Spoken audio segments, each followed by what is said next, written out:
I was overseeing the delivery of some slaves to the starport in Exios, and a cleaning robot had just washed the floor, but not left a warning sign. I had to run after a slave that was escaping, and I slipped and fractured my wrist. I was delayed for 10 whole minutes while the Medicomp repaired the damage. My time is billable. Can I get compensation?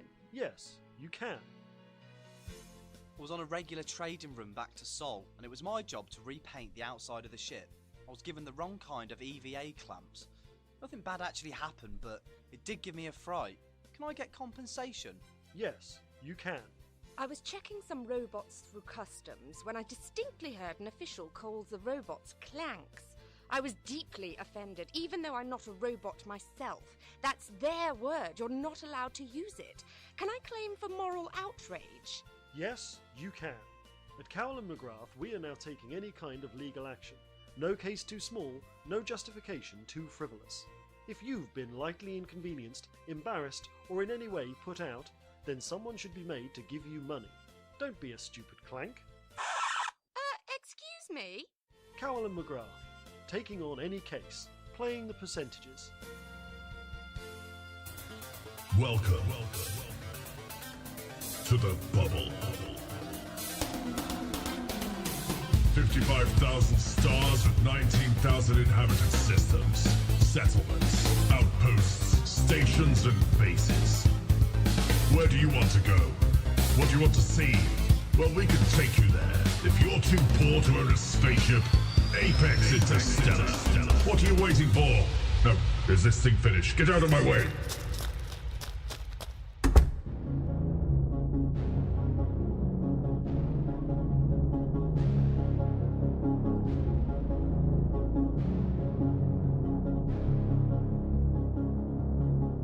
Type 1, Type 2, Type 3, Type 4, Type 5, Type 6, Type 7, 7, 7, 7th heaven.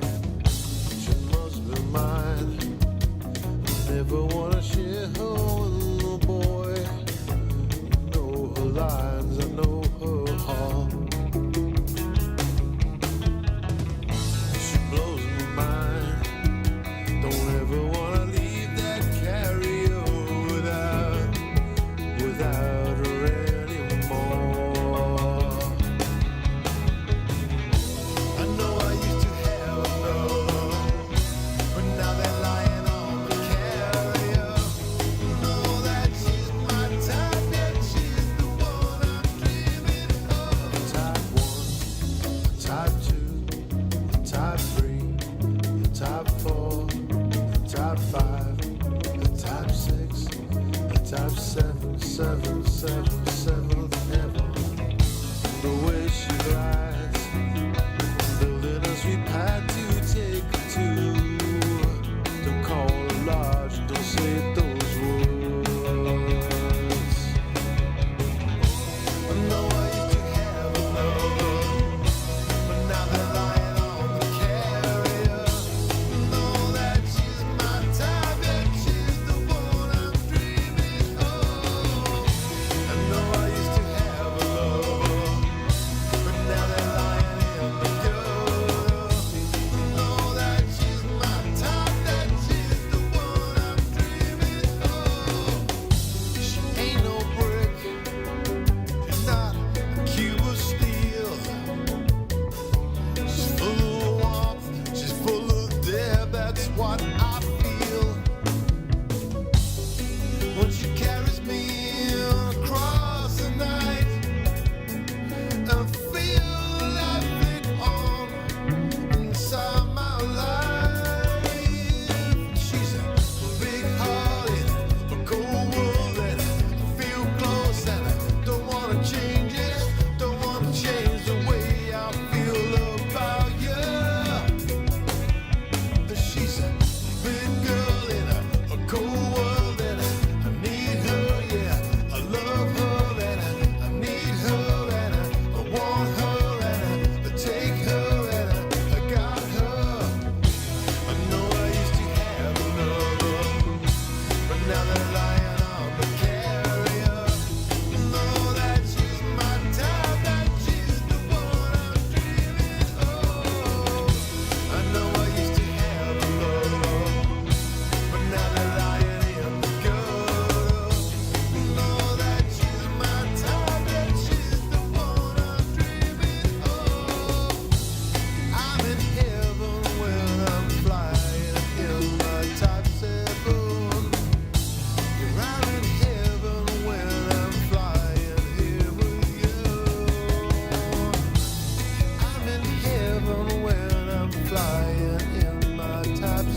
type 2, a type 3, a type 4, a type 5, a type 6, a type 7, 7, 7, 7 to heaven.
Hello and welcome to Lave Radio. Greetings and welcome to Lave Radio. Greetings, Commanders. Greetings, Commanders. The show that talks about the universe of Elite and the development of the computer game Elite 4, known as Elite Dangerous, and the fantastic community that surrounds it. Broadcast from a orange Sidewinder and hosted by a vending machine technician.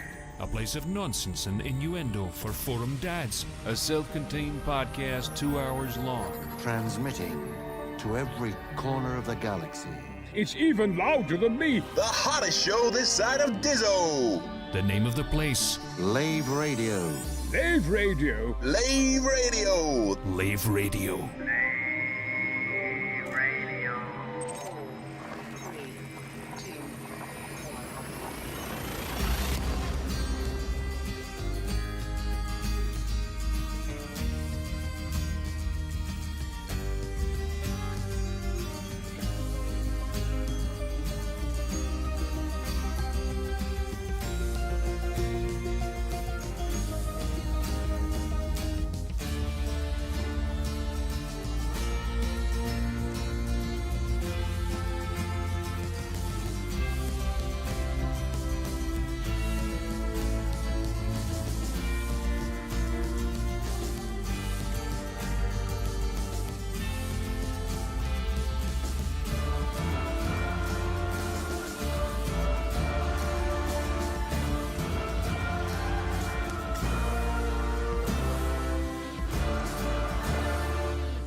Greetings, Commanders, and welcome to episode 571 of Lave Radio, the show that talks about the universe of Elite Dangerous and the fantastic community that surrounds it. I'm your host, Commander Phoenix to Fire, Chief Archivist of Lave Station, otherwise known as Colin Ford, and joining me in the orange sidewinder bar for this episode, we have the just arrived and out of breath Head of Health and Safety, Commander Ed Levice, otherwise known as Ben Moss Woodward. Yeah, hi. Things may or may not work tonight. We shall see. Lovely. I was literally about to say come to me last, Colin, but that's fine. Oh, we'll get it out the way. Don't worry. I heard about you getting out. What? All right, just gloss over it and move on. It'll be fine. Yeah. Gloss over. Move on. SRV Banksy, Commander Alec Turner. Hello, I'm here as always. And we have our staff liaison officer, Commander Psychic, otherwise known as Claire. Somehow we all keep coming back on a Tuesday. No one understands why, but we're still here. I know. I sent to Chris before the show. I feel like my week runs from Tuesday to Tuesday now. You're about right, I think. Yeah, so if you wish, you can join us live. The Chris Mark IV is staring out the window at Lave Station, so you can join him there. Ben's trying to get in game, but let's see how that goes. But if you can't join us in game, you can always join the Twitch chat channel, which you can access through laveradio.com/live. Click on the live chat, or go to twitch.tv/laveradio. And we're also available on YouTube, and we can see the chat in both things. So there. So let us have a quick chat around the crew, see how they're doing. Let's start with Claire. It's been a week. It's been such a week. Hi. I just busy, man. Busy and still fighting these weird, like the psychic little biggie in house has been just like fighting a lot of like colds and gross cough things and just feeling a little bit under the weather and just like on top of like just being generally quite busy, which is lovely. It's really lovely to be busy. It's just another thing to just like have all sinusy and all that kind of thing, you know, that kind of and the inconvenience of having a bit of a head cold that's being a bit persistent is probably the best way to describe it.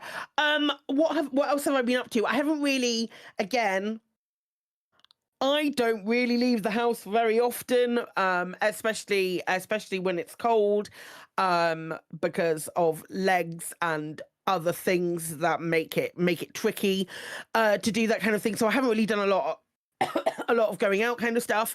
I have done a bit of Elite, done a bit of CG stuff, some more CG stuff, just to make sure that I'm still in that 75%. Not that I care about the module or anything, just it's one of those things where I don't want to not have a module, you know? So I've done all of my CG contributions have been exclusively on foot, which have been it's been really fun to sort of like reconnect, especially since I went through all of the time of creating this sniper build. Which it's so good. It's so fun. Like I don't even worry about like running in, and if I've got like a takedown or a settlement massacre, settlement raid. So the killing the pirates and the stuff on the pirate settlements. If I've got something like that, I don't even worry about the alarms anymore, because normally I'm in and gone before anyone's had a chance to do it. I'm like this crazy like stealth assassin, which is great, seeing as I play a lot of Hitman and I'm very bad at it. But yeah, it's like a full fantasy of a gameplay loop which could exist but didn't really exist. So I've really enjoyed doing that. To get the item and doing a few bits of those. It's been nice to play around in that sort of content again, and it's lovely that on foot stuff has been like on-foot combat missions were included within that combat mission target with the CG. I think is really nice. Nice to see Frontier again acknowledging that the on-foot stuff exists right before operations drops, which is great. What else have I been up to? Playing a bit of Ethos, which is a really Ethos released on Friday. Have played a bit of that. That's really fun. I highly recommend going and checking it out. It's by a solo dev called Alex, who is just the sweetest guy.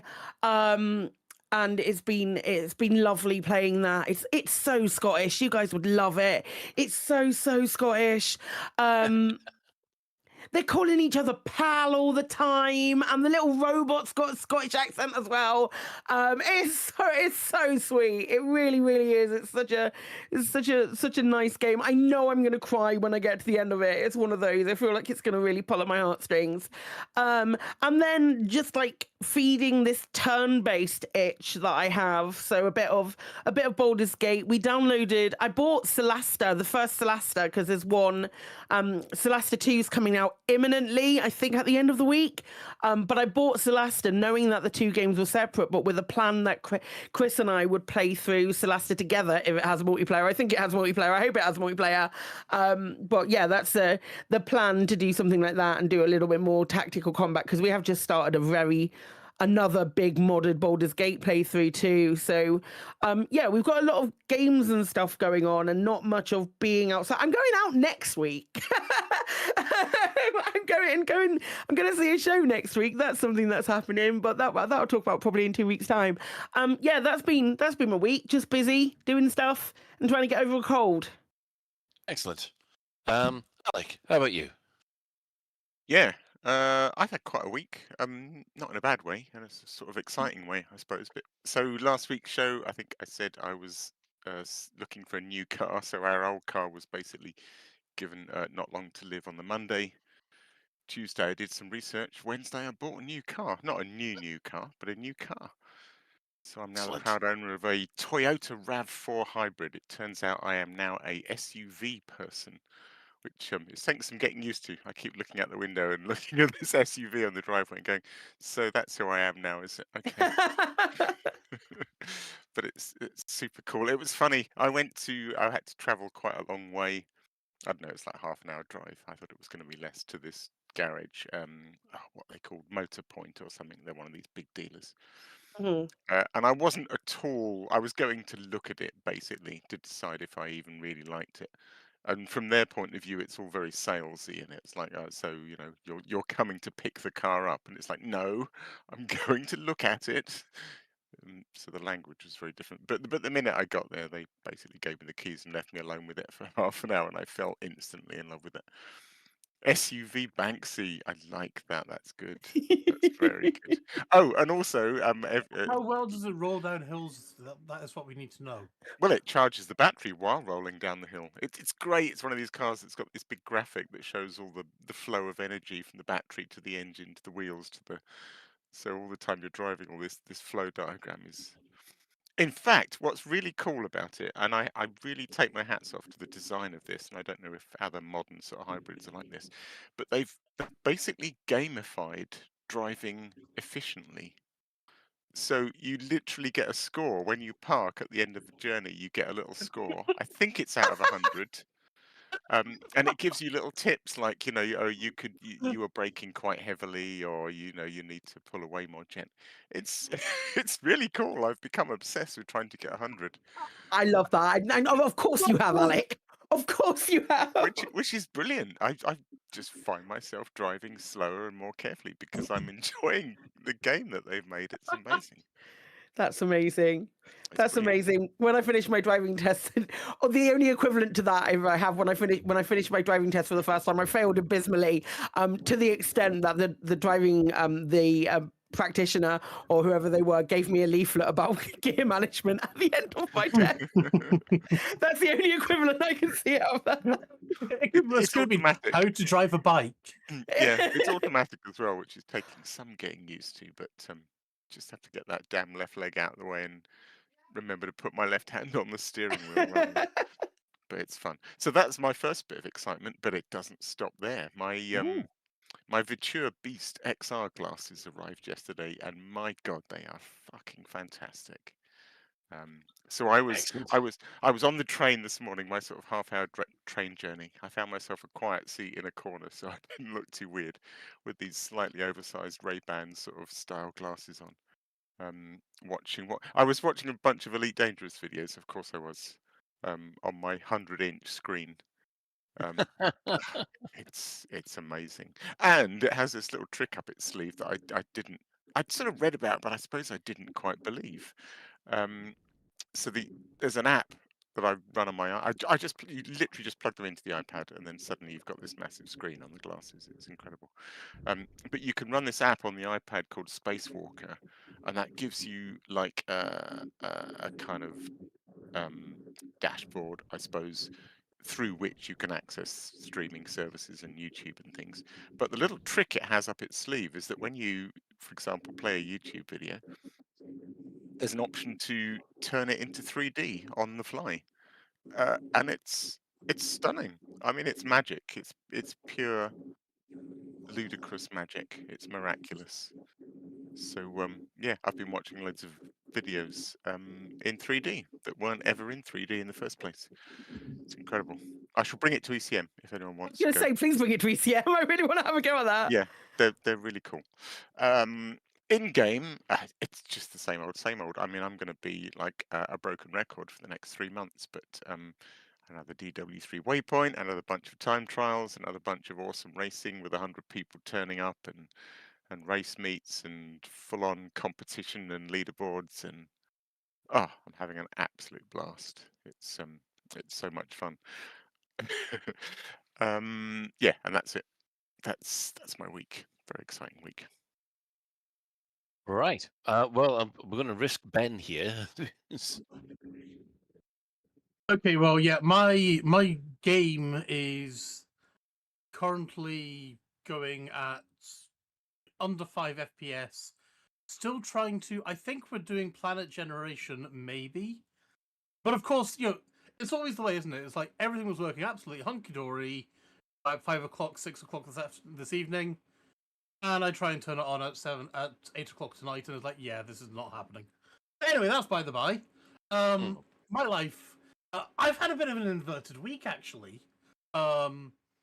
So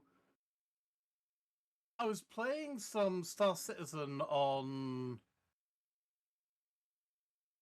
Sunday, and one of the guys reached out to me about Elite Dangerous, and was like, "I know you play it. What do you think?" Blah blah blah.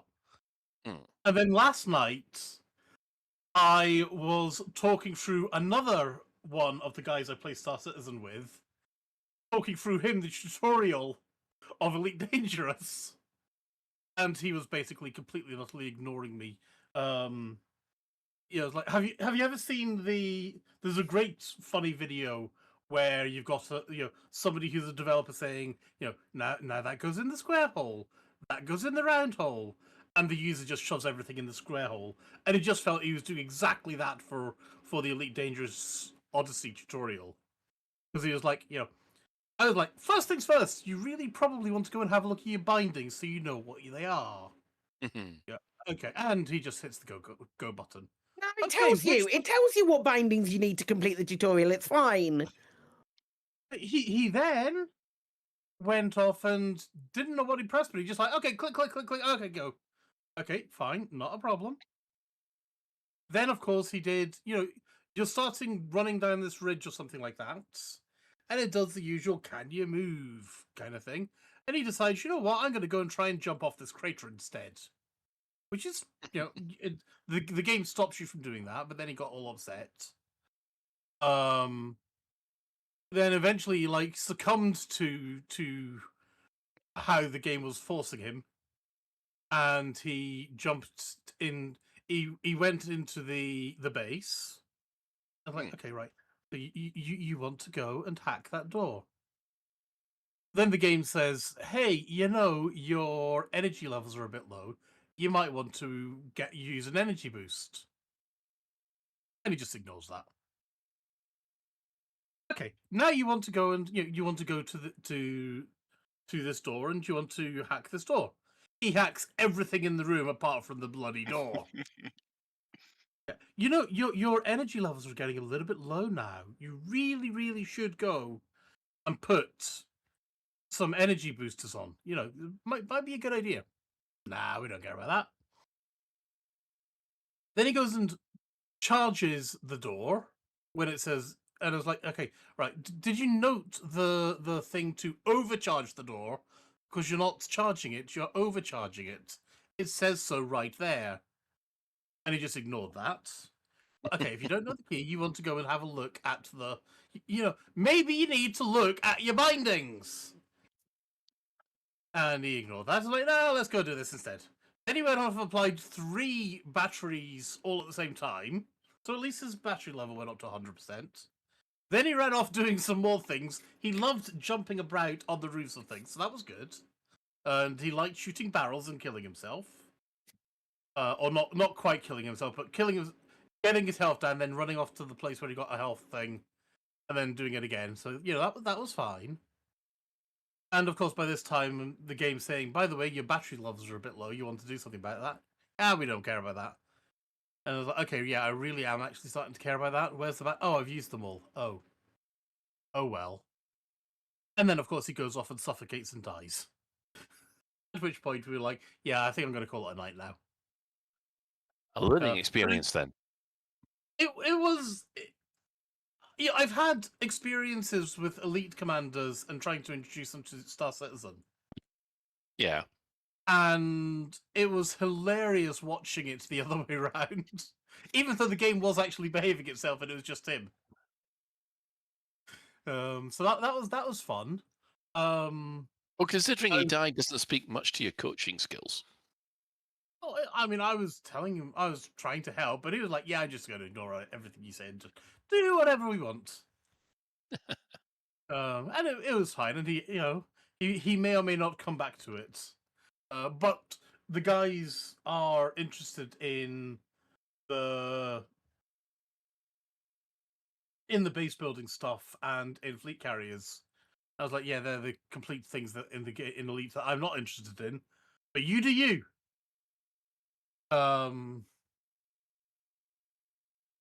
I've been playing some Cyberpunk, and I've been doing lots of chefy things. So I was like, yeah, I made myself some venison burgers last night, and they were fucking amazing. And I've been making some soup. I've done the go out thing. I kind of did like an emergency trip to the NEC to basically visit a colleague who was stuck in Birmingham instead of going to Guernsey. And they find out there's only one flight a day to Guernsey. So yeah, that meant I actually had to go out. And that's really been about my life this week. Right. What have you been up to, Colin? Okay. I'm going to keep it light. Going to keep it happy. Oh God, no. Let's see. Up to Scotland, back down again. Funerals are never fun. Sort of 55th birthday. Less said about that, the better. Although a very nice meal. I'll say that. And then on Saturday there was I'm not going to even go into that one. On a more positive note, I've had great fun with the Kestrel and the CG. It's been one of the highlights of the week, to be honest. I've been running around doing that, and for some reason I've had a real hankering for turn-based games. So I've been playing the 2012 XCOM a lot, and of course the Chaos Gate. I am really enjoying the Chaos Gate, blowing away all Xenos, whether or not they're on XCOM or fighting the Emperor. So yeah, that's been my week. Absolutely loving the Kestrel now that I'm getting the hang of it, and also getting the hang of the Xbox controller, because the X56 is now winging its way to Amazon for repair, which in other words is going to be, here, have a replacement. So, yeah, that's been my week so far. So, just quickly, there's been absolutely sod all development news this week, apart from the fact that they've changed the finish date for the CG. The CG, which would have run out today, has been extended to the 12th. That was because of the dodgy things last weekend, wasn't it? Yeah. Oh, I guess. Yeah. But to be honest, I mean, these things always end on the 12th, I think, which is or on a Thursday. So well, they haven't more recently. They've done whenever they've dropped it. I say this isn't like a full trend, and we should be paying attention and calling it a trend because it's happened twice.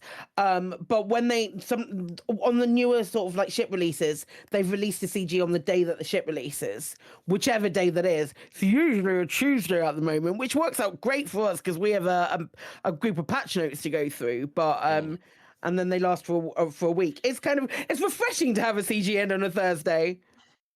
Yeah, I'll tell you one thing though. I do like the fact that this CG is actually counting mission results. Yeah. Yeah. Instead, I'm out in DW3, so I'm kind of I'm got FOMO about this, but I think that's really cool. Have we had a mission counting CG before? I don't think we have. I think it's No, always been, fill up, mine this number of materials, kill this number of pirates. It's been fill up the bucket by doing the activity, not run the missions. And So it doesn't. Go It doesn't matter where. I might be mistaken on this. Correct me if I'm wrong, but I don't know that it matters which reward you take. It will always count the biggest monetary reward as the money for the thing. Okay, good. Yes, it does. So effectively, that is. I think that's fantastic, actually. Because really good. It does mean that you could actually set up different kind of CGs based on missions. So that means I think that's really cool. People could go and scan as many megaships as possible, or there could be a spying mission where you've got to knock out as many power units on the local on the Field Horizon bases and things like that. Donate as much money as you can to Kane. You have I will say I finally noticed the the undermining target symbol. I only noticed it this week because it's there on top of which I imagine it probably is for every faction or every power play faction, that there's a big undermining target system on Duamta at the moment because everyone's trying to raise their rep by doing the donation missions, and the donation missions help to undermine. Yeah. So I mean, I think that as a change to the normal CG reward system, I think that's a step in the right direction. It was really weird. It was only a week in that I suddenly realized, hang on, this is different from all the other CGs. So I have a question. I guess. Yep. Well, it's on that. Do on foot missions count for this one at all? Yep. I've been doing them exclusively. Cool, excellent. So here's my follow-up question. So normally missions that you take from the ship menu, you have the three options, and what we've established is that you get the money payout regardless of what you pick. What happens if you take a mission from an on-foot NPC who has the option to bargain and ask for higher payouts? Do you get the highest payout regardless of whether you bargain with them or not? I don't know because I haven't picked those because the CG specifies it's a combat mission, so reliably going to a mission board and selecting the combat section has been my go-to for doing it, and I've done it for the last 2 Mondays. I've logged on and done some done like the on-foot stuff that way. So I wouldn't be able to comment on it, but I would imagine you'd have to find the correct mission type. Yeah, it would take a lot of doing. quite elaborate science required, but there's still time, people. There's still time. Yeah, yeah. So yeah, I was quite impressed with that. So I think it's going to be, yeah, I think that might be something useful going forward. So, right, I will hand over to Alec for what community news we've got.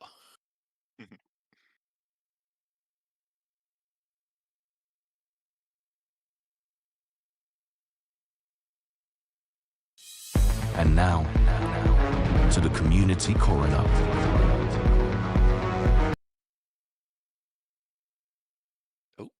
Oh, I've been cutting my prime. Shall I plough on? I'd plough on. I'd plough You on. play what you want to, mate. We'll fix it in post. You see what jinxed that was I was listening to the fabulous bit of music there, and I was thinking, what we need is something more like what Loose Screws have done with Audaxis going, it's community news, or whatever the stupid jingle is. It's very funny this week's Loose Screws. I recommend it, even if they do put the boot in about our shocking defeat last weekend. Deserved.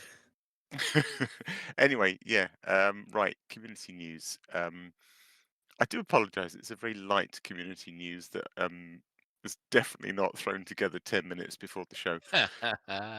But I've been too busy playing with new cars and new XR glasses and things, so that's my excuse. First up is a excellent video by Nug. In fact, I probably should have featured the previous video as well. So this video is called Elite Dangerous Kestrel Mark II PvP build. And the week before there was a similar video called PvE build.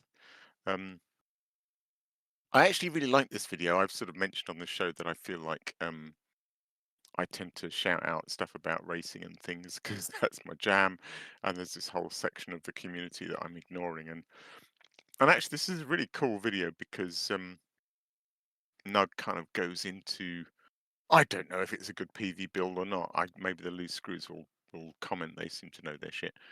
I get the sense Nug knows what he's talking about, but it's a fun PvP build of the Kestrel Mark II, sort of designed with the idea of getting people into PvP. So it's got a fair amount of defensive capability.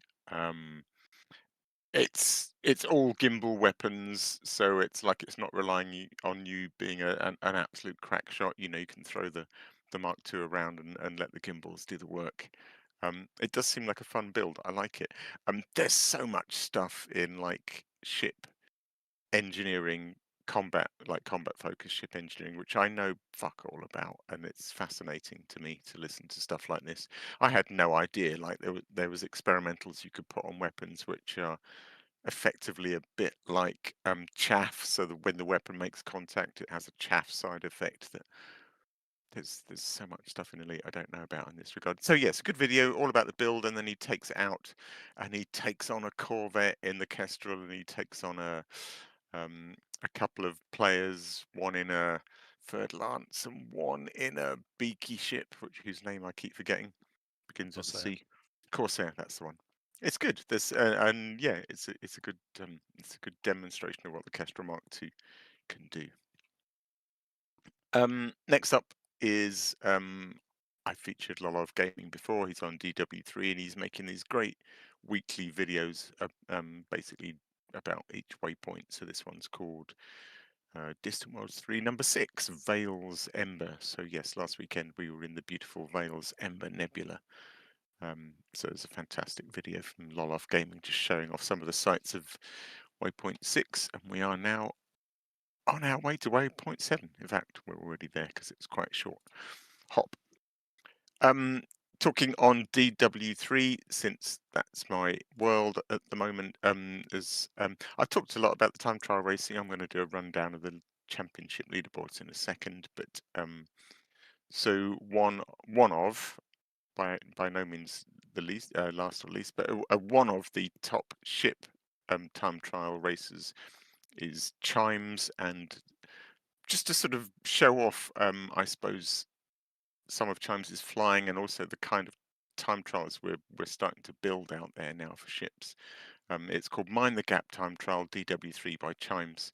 I think it was maybe the winning run. This was such a beautiful time trial. We're really sort of getting to grips with what's possible now, and it's like got this fantastic vertical section. So you start right above a mountain that's got like almost a sheer cliff, and then when the time trial starts with a dive straight down the mountain, and then you have to kind of pull out of the dive at the last minute to hit a waypoint that's got like a low altitude limit.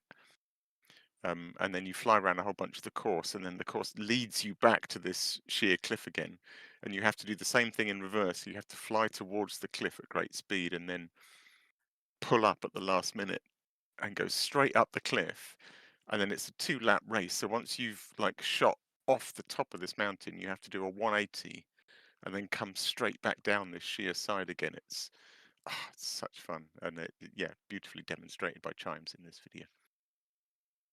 And speaking of DW3, so I've been building this big spreadsheet to sort of maintain a leaderboard of the whole thing. So I'm taking people's best 50% races. So I don't know how many races we've had so far, but 20, then I'm taking their best 10 or something. And I'm doing so there's a combined leaderboard and a ship-based leaderboard, because some people are doing ship and not SRV and vice versa.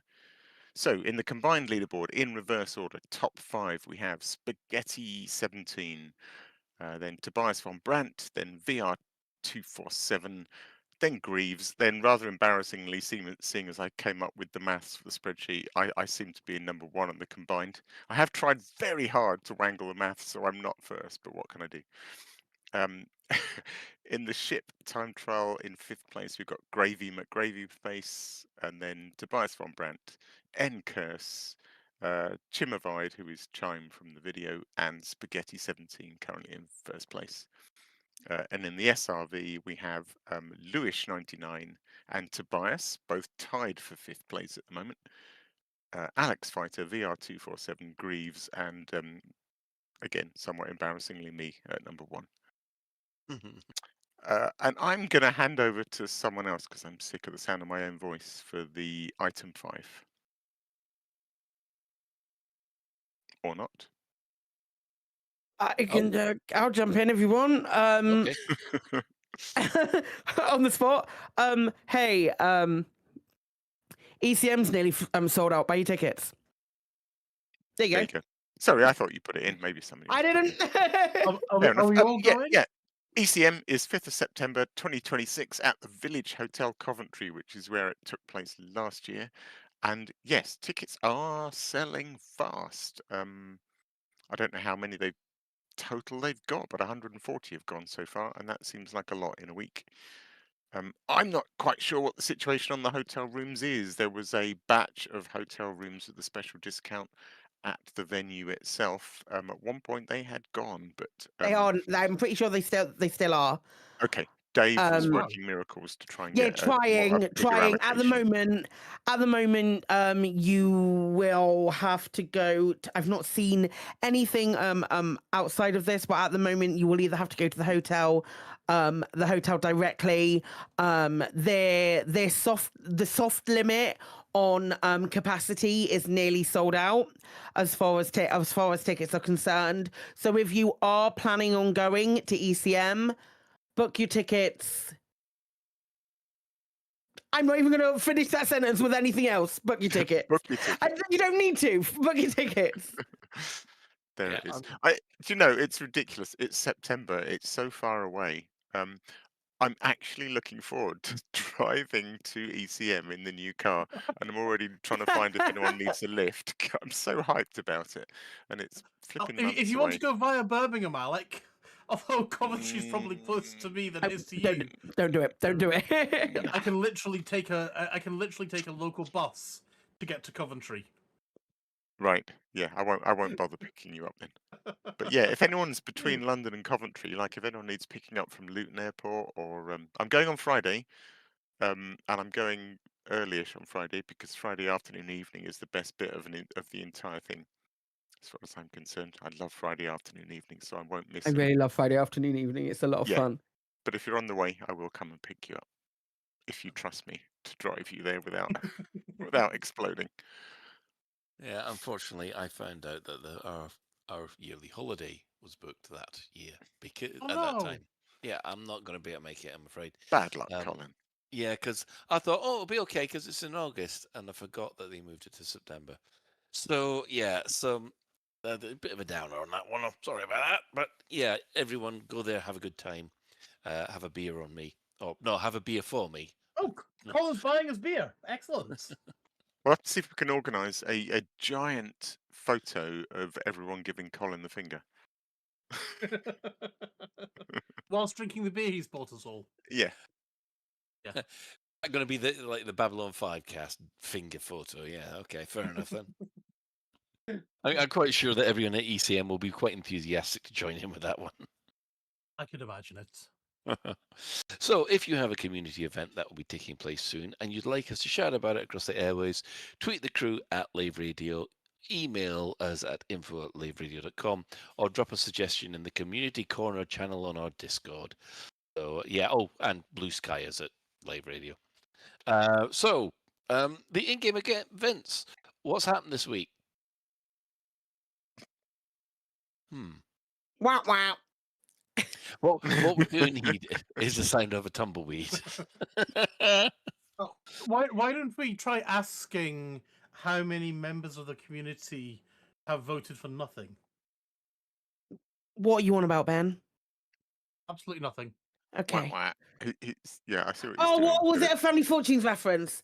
It's like it's two a stretch. 2 weeks too late. Okay, cool. Thanks, Ben. Back in your hole, sir. I get a hole? A hole? A hole all to You yourself. have to dig it yourself, mate. You have to dig it yourself. No problem there. Whole week. Right now, let's have a quick look at the Power Player rankings this week.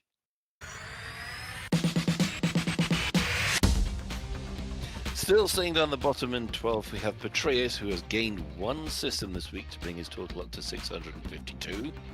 11th, Torval. She also gains a single system up to 745.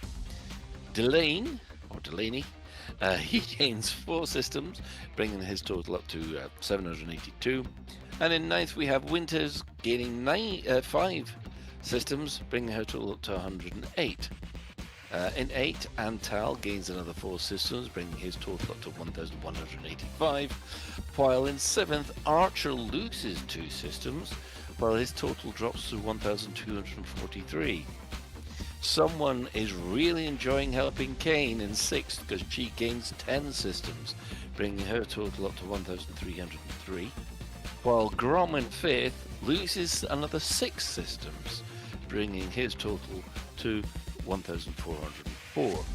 Li Yong-ru gains 5 systems to maintain 4th place, and his total is 1,630. And then Emperor Arissa has a bit of a blip because she's lost 7 systems, dropping her total down to 1,808. In 2nd, Mahan gains 4 systems, bringing his total up to 1,913. And still out in the lead, but only gaining 3 systems, is Princess Ashton Duval. Her total is now at 2,386. And that is your Power Play rankings this week.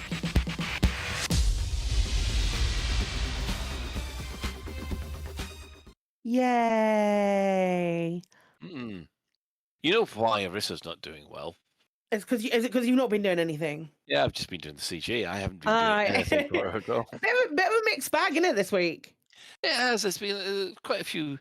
It's nice to see a bit of movement with people losing systems, although not the Emperor, obviously, because she's had the worst week. But I'm really surprised that Kane has really pulled her finger out and got moving. It's every week with Kane. It's Chicken Cow God and Chicken Cow God alone that is doing it. It's evidently not, but is this the first week with the conclave officially shut down and over now? Or yeah, it is. The conclave. Okay. I do believe the systems are still there, so Power Play will still happen, but right, but they're just part of normal Power Play. I guess. They're part of the normal Power Play process. So if Kane or Li Yong-ru is taking over that little what's left of that enclave, then It depends whether people are out to stop them or not. I have a sneaking suspicion that Arissa's not. Considering she actually lost a stronghold this week, which is, to me, is unheard of. But yeah. So yeah, that's the power play rankings, which I guess brings us to that time of the week again. Store alert!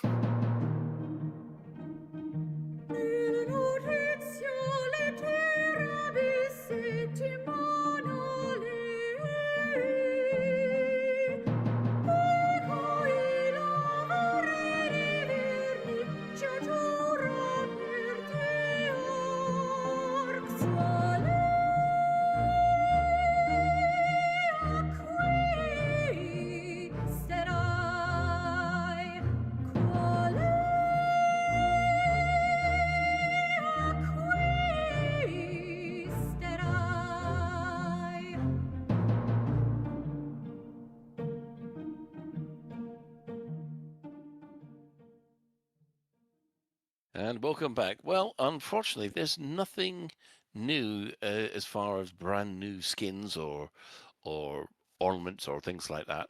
So it's still the Kestrel and its appropriate skins.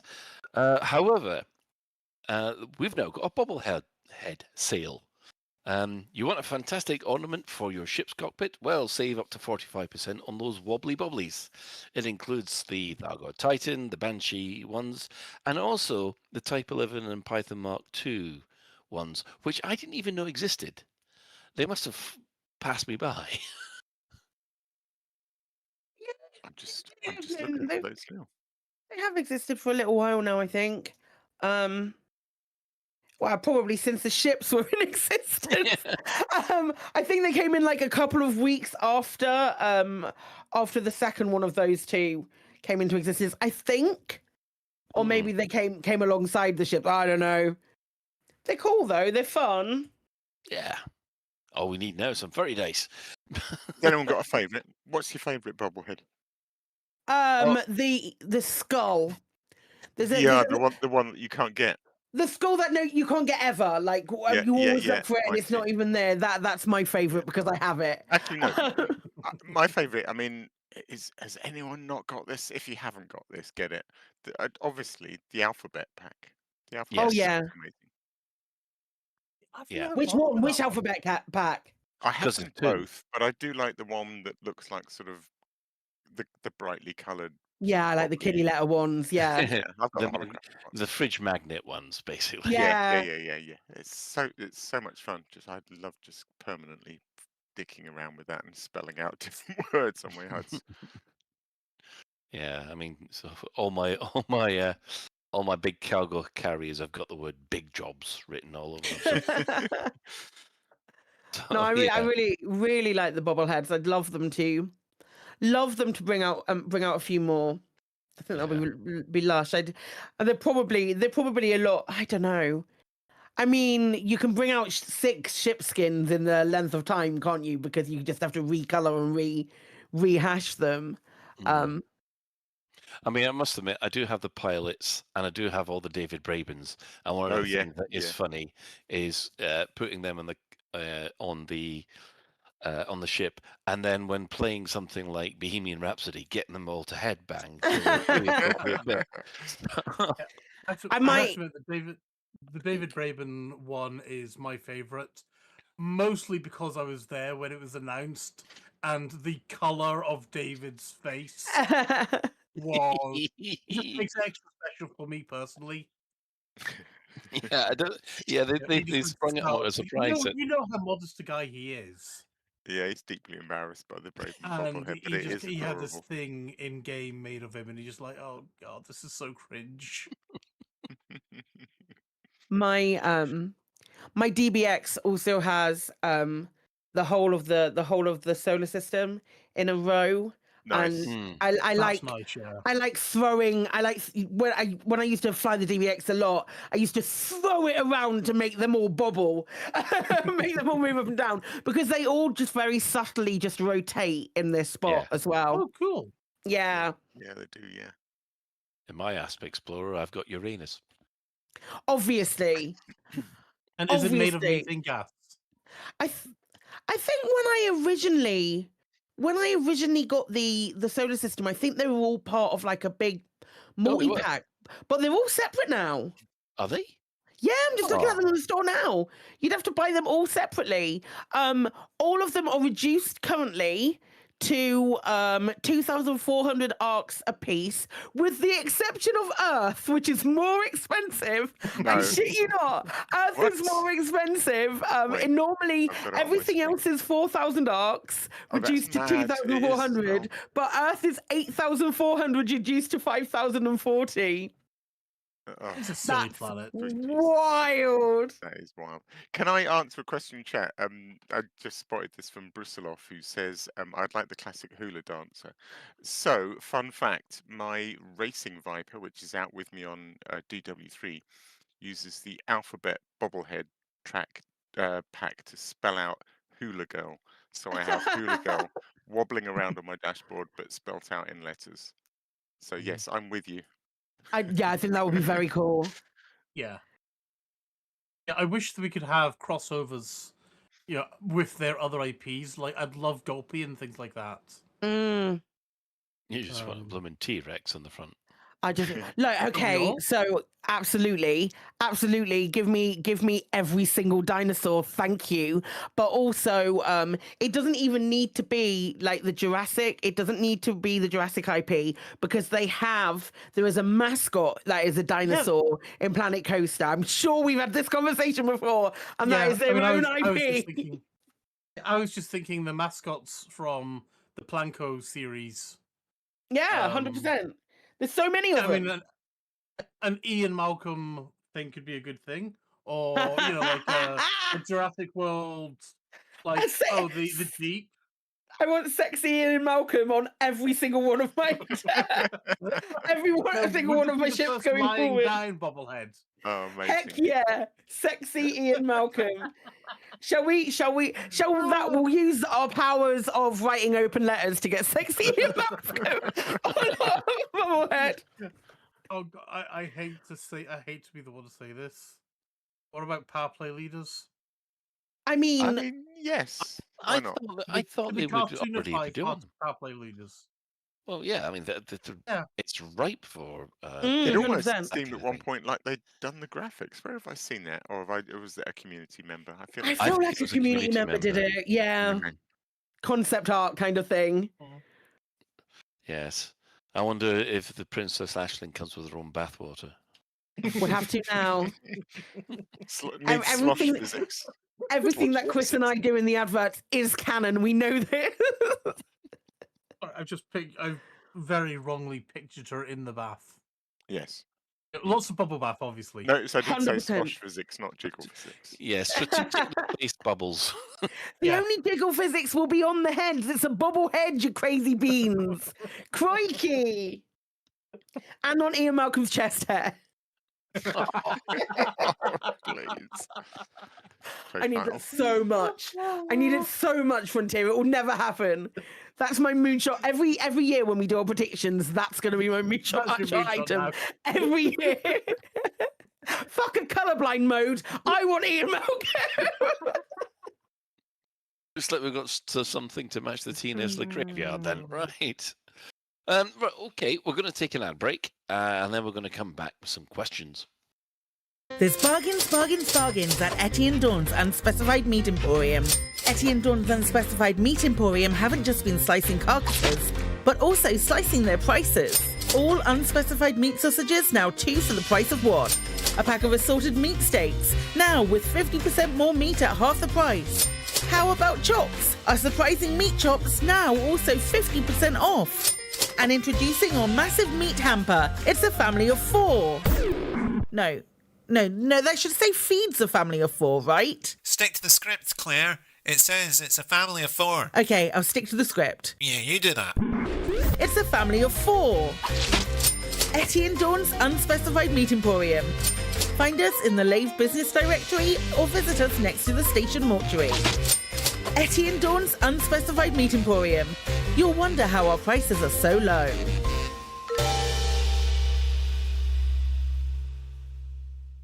Dreams. humanity's dreams. The hope to live among the stars. From early times, we've gazed up to the heavens and wondered if one day we could travel there. Maybe even live there.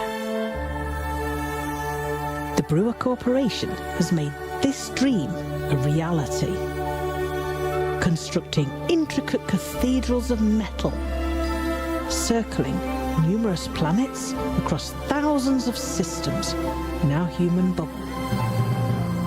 Why stay rooted in a gravity well when you can be free in orbit, free to dream, free to live, and one day to become the commander and be free to blaze your own trail.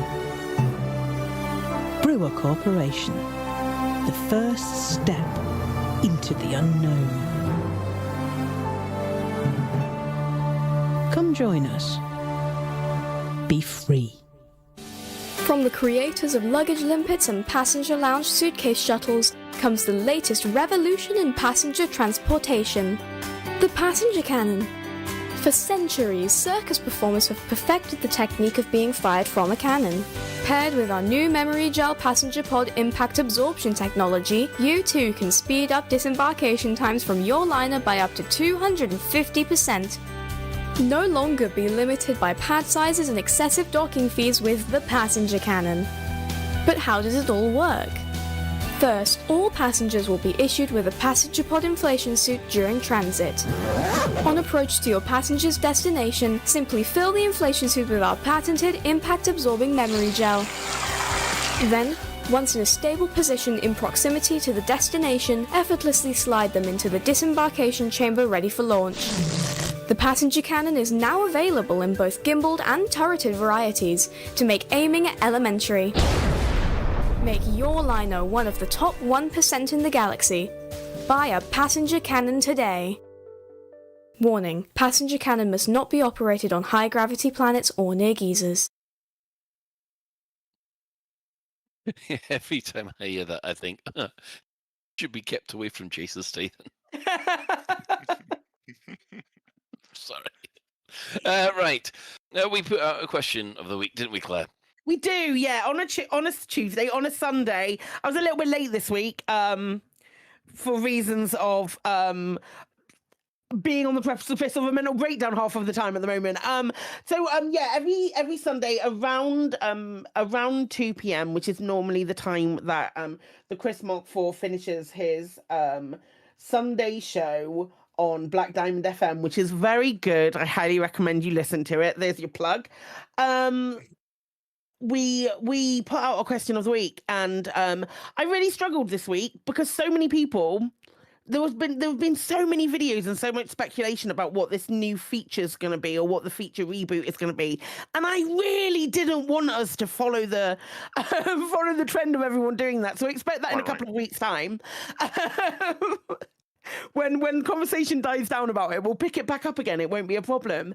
So what I thought might be a good topic, and I'll say what I thought. I was having a conversation with Little Biggin about it, and I was like, "What are we going to do?" And he said, "What about doing something about Mark II modules?" Because of the recent ships that have been introduced to the game, most of them have come with a look to the ship Mark II module that exists within the now exists within the Elite universe. There was certain like SEO driver would also be classed potentially as a Mark II module because it's sort of like the next iteration of modules.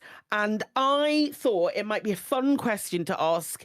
What other Mark II modules would you like to see introduced to the game, be they locked to a ship or not locked to a ship? And I thought we could ask you guys first and then see what the community said.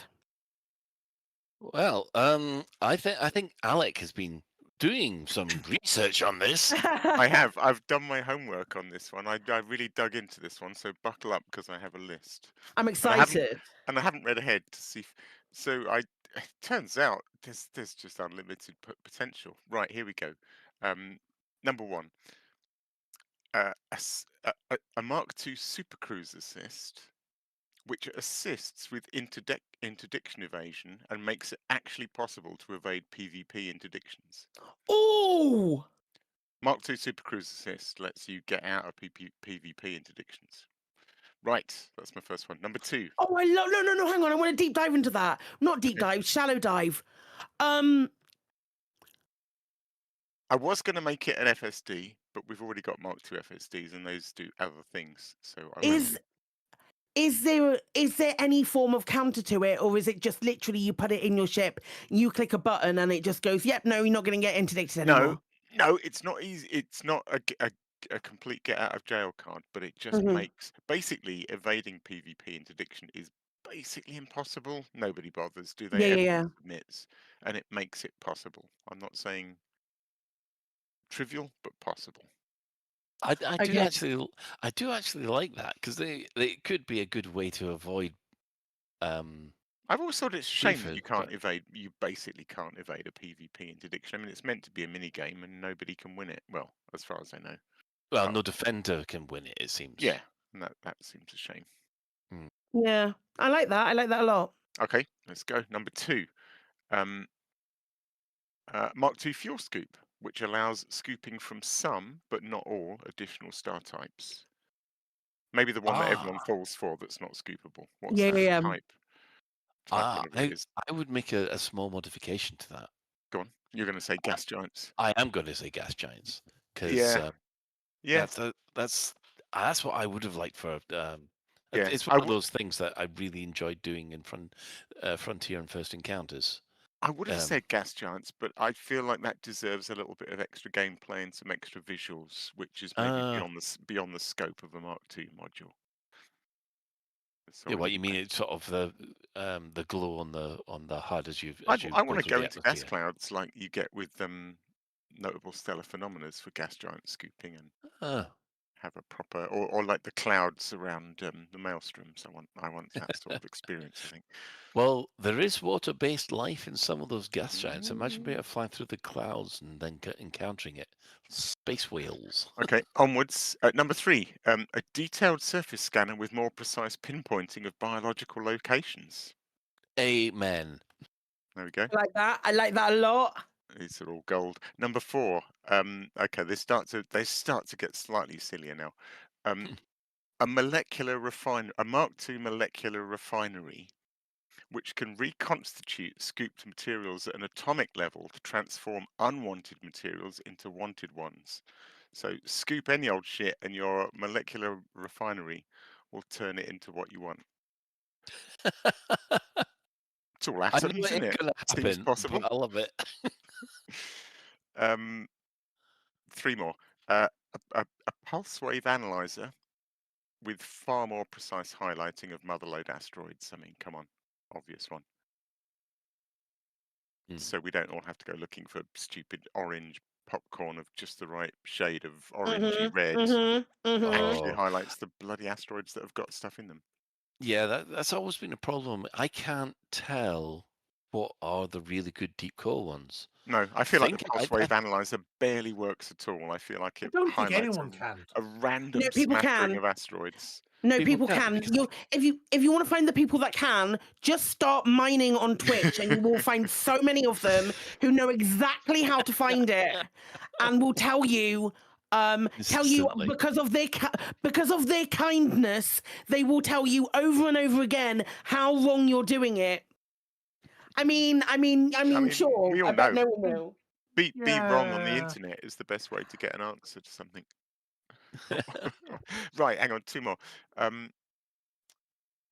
this one's a bit daft. I was stretching now. A smart subsurface extraction missile which keeps going after the first sample and seeks out further samples, potentially weaving its way through the entire asteroid, stripping it of all its subsurface deposits. The minigame for that is Snake. If you can keep the chat going. That'd be brilliant. And then the last one, which is definitely silly, and I can't think of a use for it, but I want it, and it would be hilarious, is a Mark II fuel transfer limpet, which can steal fuel.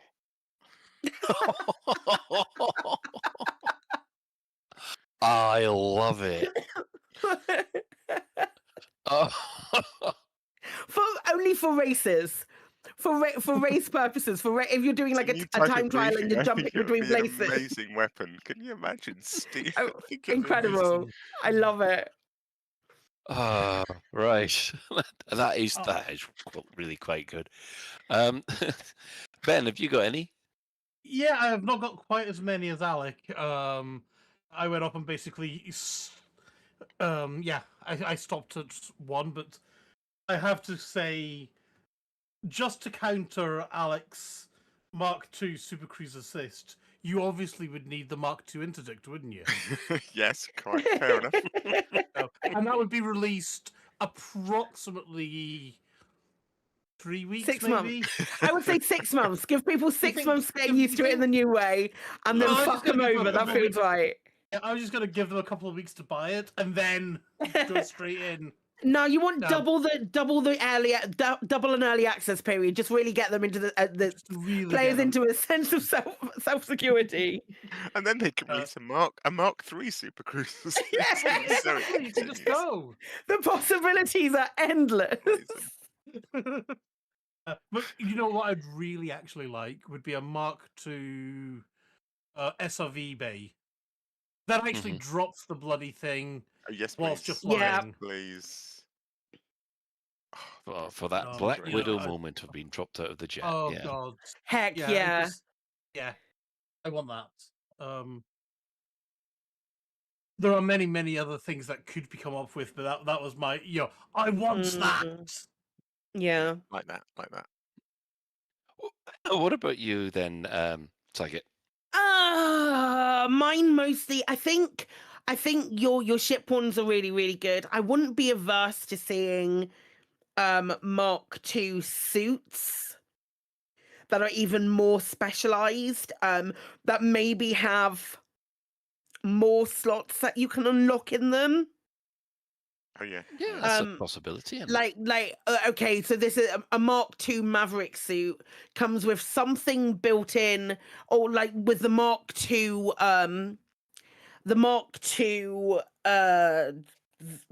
like saw thing, the blowtorch, the Mark II blowtorch, which does it quicker.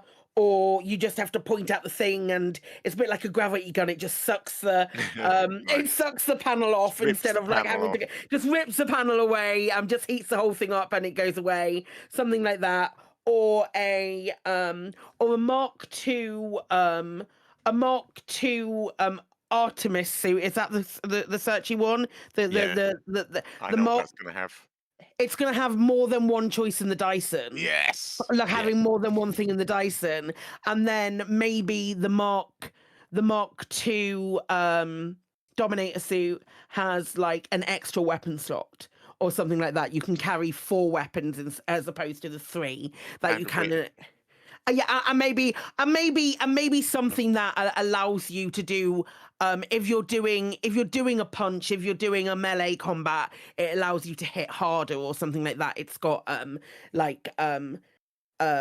special built up technology within the arms or something, so you've got like you've got an extra umph to your punch or something like that. That I'd quite like to see if we go into a world where people are playing Operations. If Operations is really successful, maybe that's something that they can look at.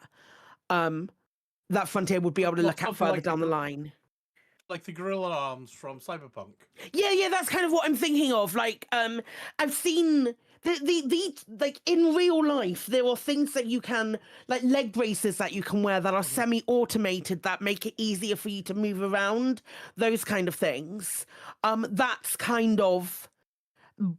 But like having them on your arms, I can't remember what power fists are like in Cyberpunk, but something along those lines, something a bit futuristic where you get it's like embedded in sci-fi. Instead of creating superhumans, letting the superhumans like physically augment themselves with the suits that they're wearing, and then it gives them a better punch, something like that. That would be mine. What about you, Colin? Personally, I mean, I like all of those. I mean, definitely having a Dominator suit with its with its own big punch function Yeah. would be absolutely amazing. I would like to see some Mark II missiles of various kinds, making missiles good again. Is what I would like to see, where they become a lot more deadly and also a lot more silly. I would like ones which, when they hit, they bypass shields and just hit, automatically cause your ship to reboot. Yeah, that's quite fun. A hacking torpedo to reboot your ship. Doesn't or basically a hatch breaker, which basically just everything drops out. Like all of the troll.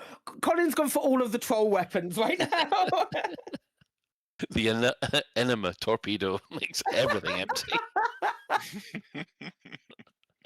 So yeah, that's what I'd like. I would actually like some, but mostly I would like the Seeker missiles and stuff to be a little bit more punchy, because I do feel that they are pretty useless, to be honest.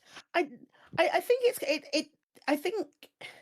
What do you think about the way that currently a lot of these Mark II modules are currently attached to one ship, one thing, and I know a lot of that is it's a sales tactic to get more of the ship gone. I don't need that explaining, but I think I'd like to see maybe some more open up down the line. Yeah, I mean, like the SCO, I'd like to see certain modules be made available to the older ships. But I think like the cargo racks. I think the cargo rack is the one I'm thinking the most of. Like the big cargo racks. Yeah. But I'd still put a limit on the number that you could fit into a ship. 100%, absolutely agree with you. But I would say I don't know, 6 months after the original ship USP weapon comes out, then it becomes available overall. Because to tell you the truth, unless they're going to start putting NPCs in the new ships, they might have to start giving the NPCs some of these special weapons in order to balance things out. Because as much as I'm loving the Kestrel, I feel like it's a little bit too easy at the moment. Just a smidge, Colin. Just a tiny bit. Yeah, you're quite right. So, not that, I feel like I'm flying around in a hero ship, not like one of these ships in Elite where you're not quite so sure whether you've got a chance or not. So, I like my doubt and uncertainty. So, amazing. Yeah. I guess, shall we move on to the actual 100%, absolutely. Ones? Yeah, so every week on a Sunday, if we know there isn't going to be a show on the Tuesday, I'll probably post something on the socials at that point. But it's on Blue Sky, on Twitter, or on Discord. In our Question of the Week channel, there will be a thread that you can answer the question. So again, we posed the question to our community and asked, what other Mark II modules would you like to see introduced to the game? Right. Well, I guess I start with Commander Andrew Johnson. A Mark II conversion module fits an optional slot but converts a selected current module into a Mark II module. I'm a bit confused by that. I think what AJ is trying is going for is like if possibly like a cargo rack converter, something like that. So if it's a Mark II conversion module, maybe it goes in a slot 1 slot, and then you put a normal cargo rack into a size 6 slot, and then change it to a Mark II cargo rack, and then that's the math I'm doing, the module math, and trying to explain what AJ's saying there. The module math means that you'd get a much more space. I don't know how it would be applicable elsewhere and how it would help stuff elsewhere. Yeah, it's a weird. It's a weird one. I would. It's kind of like the idea where you sacrifice an optional slot, and the SCO drive stops jumping around so much on the older ships. Like a stabilizer slot, I suppose. But anyway, Yeah. Maybe Andrew can reach out and tell us more about what this would do. Right. Finn McRaven is saying, at the risk of repeating myself, I'd love to see a dedicated smuggling ship, which would come with Mark II cargo holds that have better shielding against scans. The engineering aspect would then be about weight versus capacity versus shielding, etc. Okay. I like the idea of smuggling slots, yes. I know, my idea of smuggling in Elite Dangerous is essentially get in there as fast as I can before the fuzz catch me. Yeah. And usually it works. Yeah.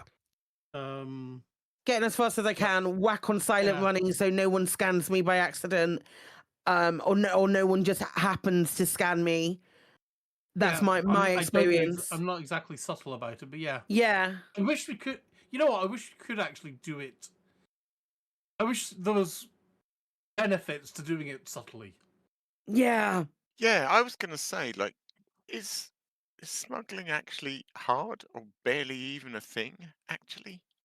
I get paranoid a little bit if I do it. I don't do it very often, but I will get paranoid when if I'm taking something that should, like, an illegal item into another station and I've got like illegal cargo on my dash, even if it's a mistake and I've just picked it up from a pirate or something like that, or I've killed someone and picked up what they've got and it shows as stolen or something on those lines.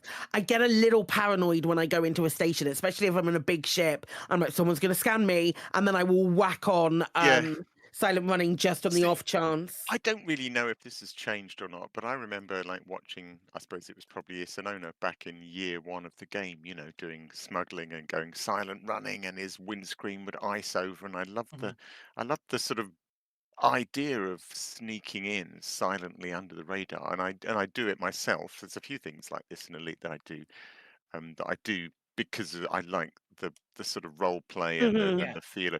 But I also think it's pretty much completely unnecessary. Yeah, I mean, as I was saying, like at the top end of the show, like my combat experience now, I'm built for this like real. Yeah, it is in a bright pink suit, and it's going around in the shell suit Kestrel, and but she sits on the top of a roof. She finds the person that she has to kill, and she snipes that person, and she's gone before that body's even hit the ground. I don't need to do that. Everything that I was doing before with like massacre or not takedown missions, I just go in, kill everyone, and just happen to kill the one person that I needed to. But my loadout has facilitated a different method of doing that gameplay, which I enjoy so much more. Yeah. And I suppose my point is, I suppose the bottom line is that I wish the game had rewarded you or needed smuggling, or because this is a great idea to have a smuggling ship and shielded cargo racks, but the game sort of need that first. Yeah. Operations? Sorry. Question mark. What about that one? Nicey says a Mark II passenger cabin that lets you load people to Odyssey settlements. They do have tourism settlements after all. I didn't realise that it didn't do that. I mean, I suspect it's probably just Odyssey was built after they did passenger stuff, and they're just not revisited, have they?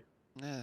Yeah, you're right. If you're landing at an Odyssey settlement, most times you're getting out of your ship, right? So I don't think I don't think you can either do like. Is there Odyssey settlements that you can deliver data to even? Oh yeah, you can do that. You can deliver data. Well, there's obviously the obvious like data courier missions that you pick up in your ship. Is what I mean. Well, it's not data, but it's transferring items that you could book in the ship. I mean, well, like a cargo carrier. Those exist, do they? I've not done them yet. I've not seen one of those. Do you know? It's a good question. I don't actually know whether you can do. There is no crossover of missions between Elite, Normal, and Elite Odyssey, and that is annoying to me. But it's a sad truth. I wish we could. I really wish we could. I think you're right. I can't remember ever picking up a like, you know, the ones that you used to do when you were like trying to get a Fed rank up or something like that and going between Sealton's office. Those ones. I've never seen one of those go to an Odyssey site. No, I think that's a really good point. It's so frustrating to me, and I wish there might be a technical reason. I don't know. No, you're right. That is a shame. No, it sounds like a pretty trivial oversight, frankly. How hard can it be? Oh, hey. There we go. Nice. Kingers says, I'll be very happy with any module when it comes to the PlayStation. You're about, what, 4 years out of luck now? How hard can 4 that years? Be? How hard can that be? Demonstrably hard. It's 5 now. 5 now, holy shit. Yeah. Really? Wow. You want the Mark II NVIDIA, I've forgotten the name of it, module. GeForce Now module. You want the GeForce Now module that you can access. You can. I did one of my TikToks about the new operations and all of that stuff came out. Got kind of like successful, and like almost every comment, not every comment, that's a lie. Every other comment was, oh, why doesn't this come out of console? I lost all hope of people that come out or FDev after it didn't come out on console. And I'm like, have you tried GeForce Now? Have you tried using it? If you're that passionate and you miss it that much, give it a go. I can play. I play it on my iPad, which, because it's via using GeForce Now. So yeah. I know a fair few people who will play Elite via GeForce Now, and it works great for them. So, ironically, can I just ask a tangential question? Sorry. Yeah, I just want to say, ironically, the PlayStation is the only one where you can't run it because it doesn't have a Chromium browser. I think you can now. I think there is a way. I think I've seen somewhere, if you Google it hard enough, if you do a Google, there is a way that you can do it on access a browser on PlayStation that will allow you to access GeForce Now, I believe. I'm sure when I was doing some research trying to answer some of these comments on TikTok, and I'm almost certain you can do it now. Listen to this. Well, according to Gemini, GeForce Now can be played on the PlayStation 5 using the console's in-web browser. There you go. Web browser. There you go. I'd rather see an actual source rather than an AI, but I'll take whatever I can get right now. But there are YouTube videos which will show you how to do it. I'm seeing them not listed here. So perfect. So that means you can play. Get your commander transferred and give it a go. Leash.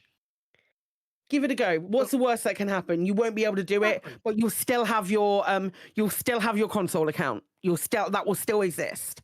Even if you transfer, the console account stays the way it is. I'm right in saying that, aren't I? Yep.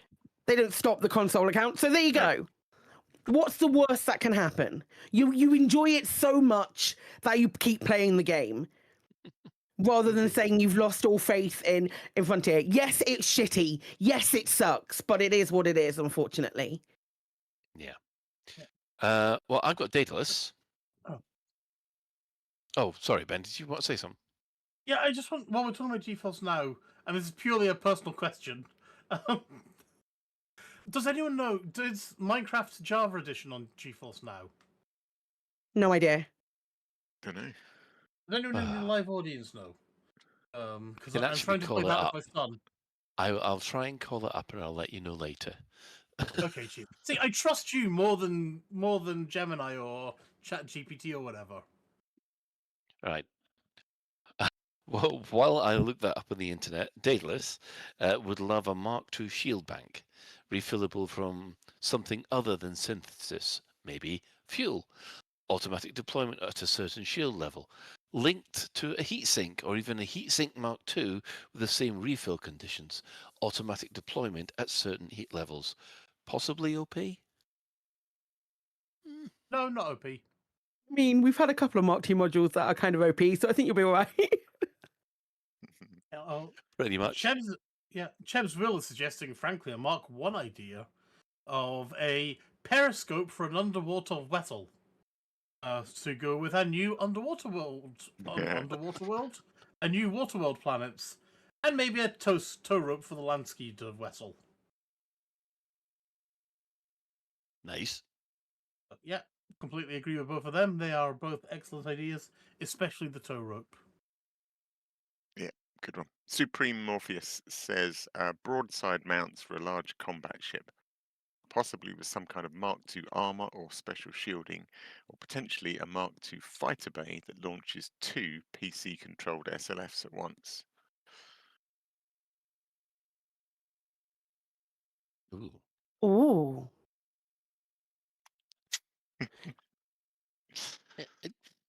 Yeah, I love that.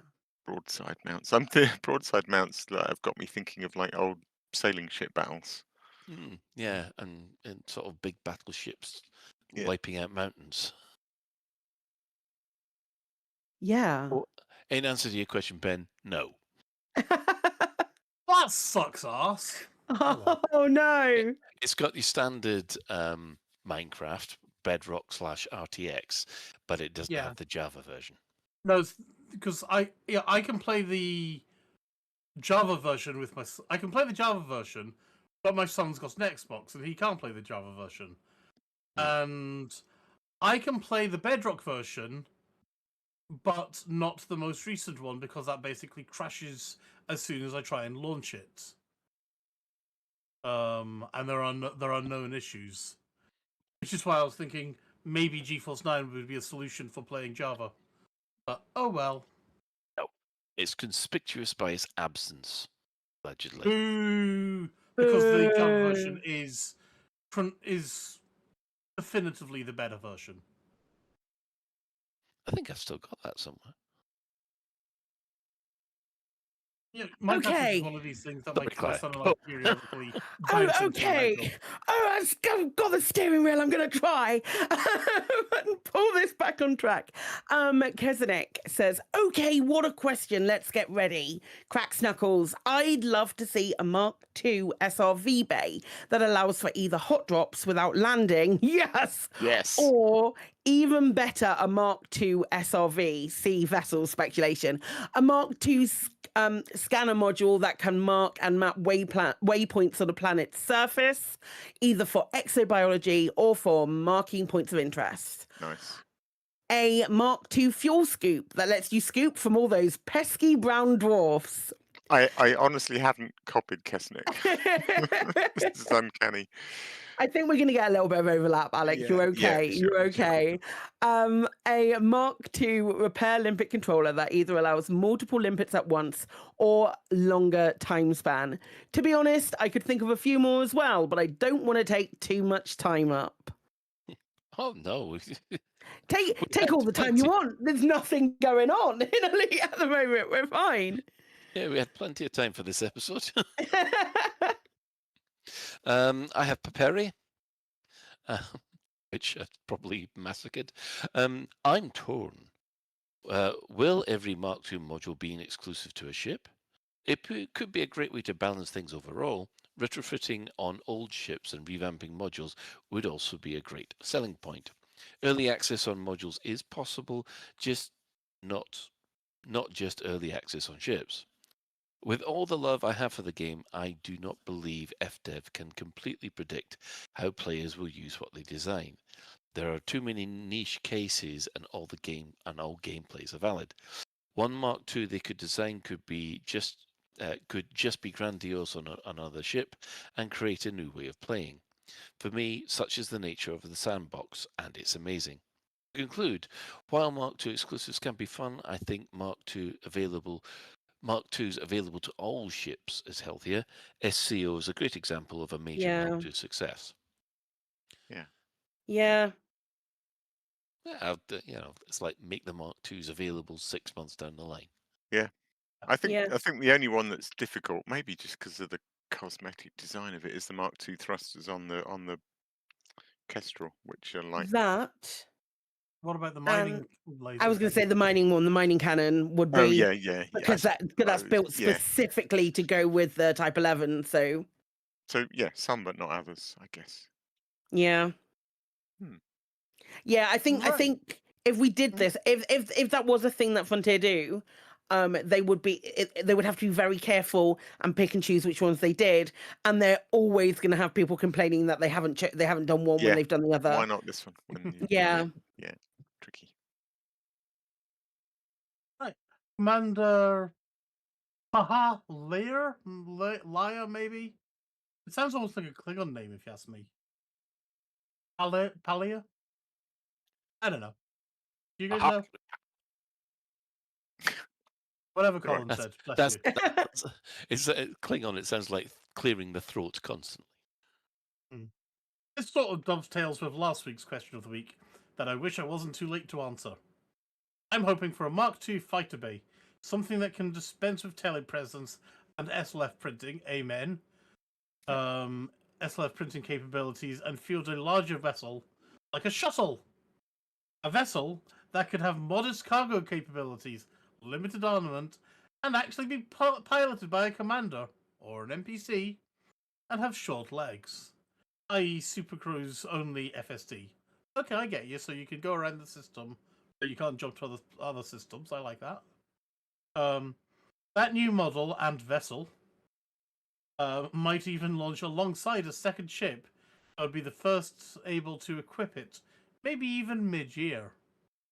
Really like that. Yeah, I don't mind that at all. I think that's I neat. really, I keep looking at on the roadmap. On the roadmap that they gave us, there's one, isn't there, where there were just two redacted vessels. One of the is it only just one or is it two? I think it was only one that had just two redacted vessels next to each other, and I could see that being it, some kind of like that Mark II SLF for sure. I do see sort of some kind of synchronicity between the two. Yeah. It's really nice. Cool. But Buxton says, I'd like to see an Adder Mark II with a Mark II Colin annoyance field generator. Sure, there's no Mark 1 CAFG, but an Adder Mark II could make up for that. I must admit, it is thoroughly enjoyable watching flying in my Kestrel blowing away adders because they only last a couple of shots.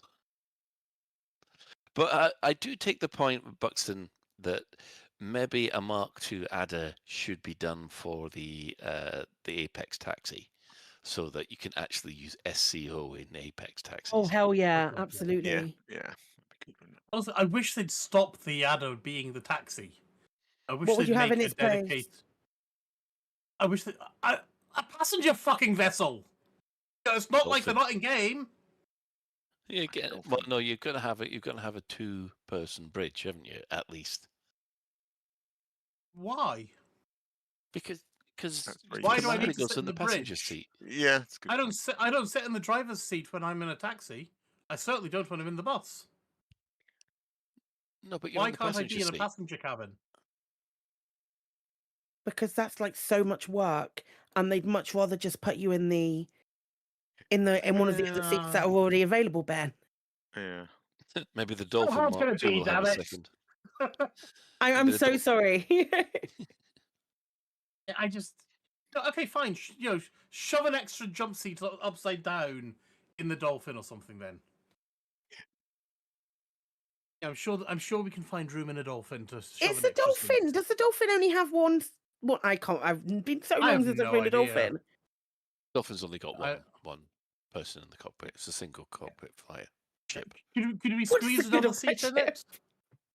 Yeah, I think we could actually, looking at the bridge, but yeah. Squeeze it. Yeah. They've put extra seats in bridges before, so they have. Yeah. Sorry, I'm gonna have to read what the Chris Mark 5 just read.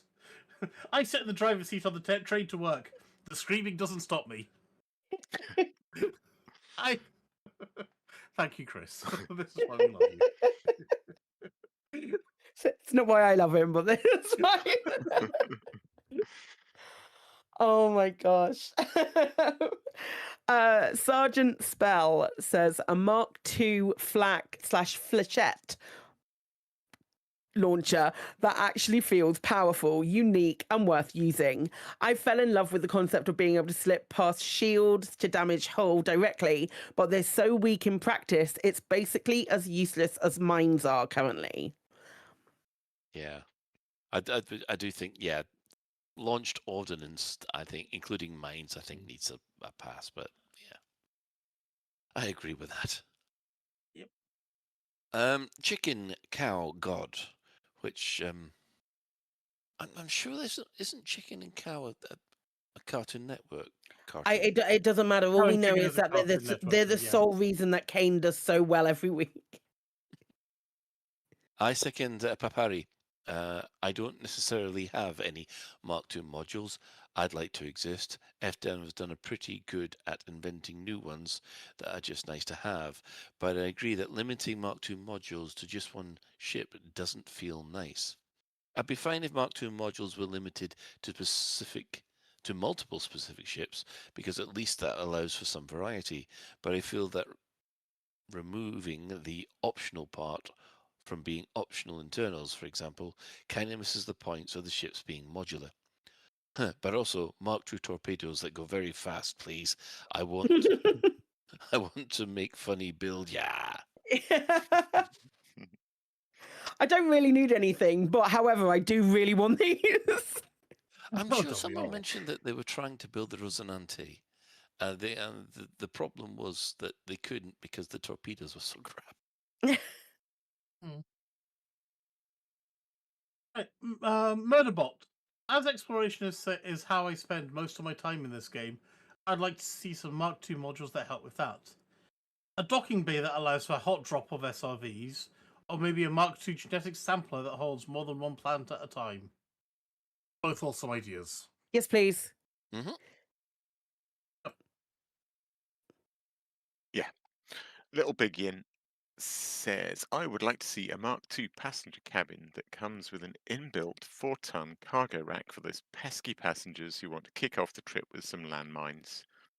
I'd also like to see a Mark II scanner, which you can use to ping for specific things on the ground, like metallic meteors or plants, and then it syncs with the wave scanner or your suit's compass to point to where the nearest one is.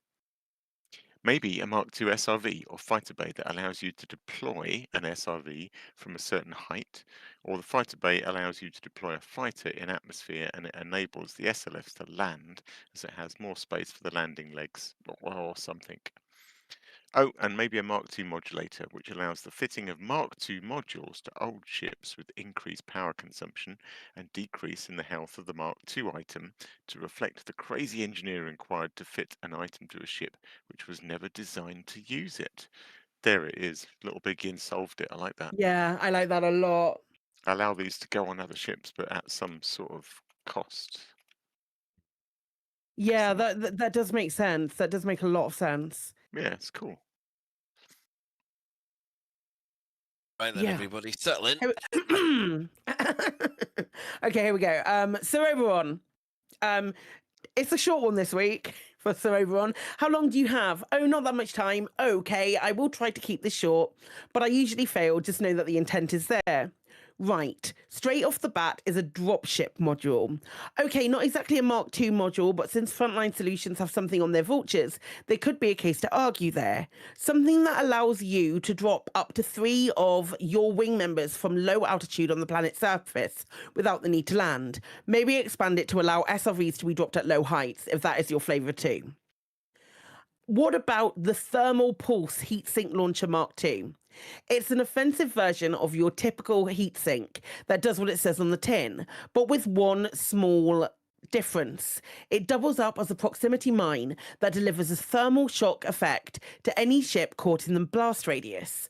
A good little utility for trying to escape pursuing pirates/gankers. What about an adaptive shield generator Mark II? So not a bi-weave or a prismatic, but your standard edition that adapts to incoming damage type. After being hit repeatedly by one of the standard damage types, thermal, kinetic, explosive, the shield gains small incremental resistance to that type, to a percentage of the starting resistance values for the shield. This increase in resistance decays after several seconds, back to its starting values, if that damage type is no longer registered as a hit. Okay, last one, as it would be unfair for me to fire off a dozen ideas like one can, straight off the wrist, giving less scope for other people to contribute. ECM Mark II Sensor Disruptor operates similarly to your standard ECM module, but designed for electronic warfare against enemy targeting systems. When activated, it temporarily reduces enemy sensor resolution, reducing target lock range and causing a delay in gimbal/automated turret tracking. It could also slow down or lock out subsystem target selection, as if chaff wasn't bad enough. Those are all incredibly thought out. They're good ideas. I think the thermal shock limpet or the drop, that should, when it goes, it should sound like that thing from Attack of the Clones. Yeah, the acoustic mine or whatever it was. Yeah. Well, I have got Commander Midnight Wraith from Oliver. So I'd actually love to see the ability in existing ships to have more than one Mark II bay supported. Whenever they roll out a new Mark II capability, it's only for one bay for that particular ship, and it's very annoying. The example I'm considering is the Mark II cargo bay. That's not right, though. You can have more than one Mark II cargo bay in the Panther Clipper, and the 35% cargo bays you can have more than one in. It's not like Guardian weapons that you're limited to 4 or something, is it? I'm right in saying that, aren't I? Well, can't you override that? Because they had these weapon stabilizers which allowed you to put. Yeah, which allows you to put an extra one on. Yeah, but I'm pretty sure with you can have cargo... more than one of the fancy cargo. Yeah, Oliver, you're missing out. You can have as many. The Mark II cargo bays in the Panther Clipper, you can fit them in all of the slots that allow you to have a Mark II cargo bay in them, and the 35% extra cargo bays that we've got as like rewards for the CG and stuff, you can also put in multiple of them in your ship. My sources, I have multiple of them in my Type 11. I'm sorry that you've been misinformed and that you're only using one in each ship, because you can have so much more cargo, mate. It's all great. Ben.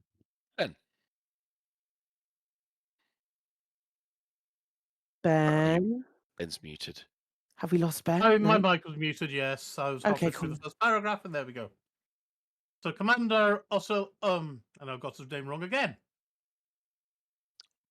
It's all right, we didn't hear it the first time. Osiliran. Yeah, I know. I still got it wrong. I'm going to go with Osiliran anyway. Papery had a great example of a Mark II module done right. The SCO backwards compatibility means all ships can enjoy this module, and that's great for variety. I'm not a fan of ship-exclusive modules, as it can stifle choice. I agree. One of the best parts of Elite is modular shipbuilding, and making any ship do anything. Having Mark II modules available to all ships with a reduced module performance would be better than only having Mark II modules exclusive to one ship. Someone on the forums did suggest an agility-style thruster module, where emphasis was placed on thruster performance, not top speed. I think the recent Mark II thrusters on paper were even better, where the top speed wasn't affected. It was just prioritized last during the boost. If FDev would consider sensibly toning down these new thrusters and making them available for all ships, that would be something I'd get behind. I don't know they're that not they wrong. ever will. I don't know that they ever will tone them down. I know they said something on the forum on Discord saying that they're aware of it and they're aware of the feedback about the Kestrel. But I think given the fact that they've sold the Kestrel for cash now, would it be? And I'm not saying I feel like I've got no skin in the game on this. I enjoy flying the Kestrel. I have a lot of fun. But would it be? Would it result in too much backlash to Frontier by if they then chose to wound it back nerf a bit. it? Yeah. If Yeah. they wound it back or made a change, I do firmly believe that you could find commanders perfectly within their right going, if you're going to reduce the performance of this in some way, I would like my money back. And I don't know that Frontier would ever do that. So they'd have to maybe wait for it to come out of early access before they nerfed it? And even then that would feel a bit shitty. Yeah, yeah. I also have to say that I'm hearing quite a lot of people around the community that whose opinion on ships I respect a lot, actually saying, after spending some time with it, that the Kestrel's a really cool ship, not just like stupidly overpowered. One of the things I really like, there was a discussion about this on Loose Screws, but the idea of a what was it that Roy Cookson called it? A skill floor. So you get a skill ceiling. But the idea of having a skill floor where something like the Kestrel is it's it's kind of power creep, but only if you have the skill to make use of it. Like I'm here, even Burr was sort of saying he basically stopped with G2 engineering because more than that, it was too hard to control. I sort of like that, that the idea that you've got these sort of, modules that can be OP, but only if you're good enough to use them. I think that's interesting. Yeah. Anyway. Yeah. Anyway. Commander Fortunado says Mark II scanners for bio, both ship and SRV versions, with ability to engineer for range and visuals on the HUD, like the handheld veggie whisk, but different colours for different fungoida and frutexa, etc. While we, by which I mean me, are on the handheld veggie whisk, a Mark II version capable of storing more than one species at a time must be an easy win. I'd give every strange wake solution I have for that. Amazing. Absolutely amazing. I love that so much. Yeah. Okay, Apaphis says a Mark II SLF bay for all the existing for all the existing SLF capable ships, which allows for landable SLFs. Yes, because they all have landing gear. We see it in the Wartsit. A Mark II SRV bay, again for all ships. The modules allow for the SRV to be airdropped and for SRVs to be deployed from outside of the ship. So when you press disembark, instead of getting in the SRV, so you press disembark instead of getting in the SRV, you don't then have to go back into the ship to get the SRV out. I love the idea of being able to do a thumbs up to the SRV. Sorry, thumbs up to the ship and it just poops out the SRV for you. It poops out an SRV with it. Yeah. I get it. Neat. Again, SRV enemas. Right. Aeon, I think. A Mark II detailed surface scanner with increased resolution and navigation to the chosen biological/geological feature would do for me. Quite a popular one, though. Yeah, I must admit, when they extended the scanner's range, that was a blooming godsend for me, especially lately, because in the dark I was actually base raiding and came across some tussock on the way back. Scanned that and then sent out another scan, and because it was dark, I actually saw in the far distance where it all was, so it was easier to find. So yeah, that was yeah. I do think that that surface scanner does need a little bit more tweaked, I think. Just something I like exploration, but I don't argue that that's anything that will help out with exploration or make exploration more enjoyable will always have a thumbs up from me. Yeah. For sure. Right. Has anybody got any other business? No. Well, No. no. Well, I've only got one thing on the subject because basically I felt old, and You're just one trying to of make the rest of us feel old now, aren't you? Go on. yeah, because apparently I share a pretty close birthday to the original Highlander movie, which is now 40 years old.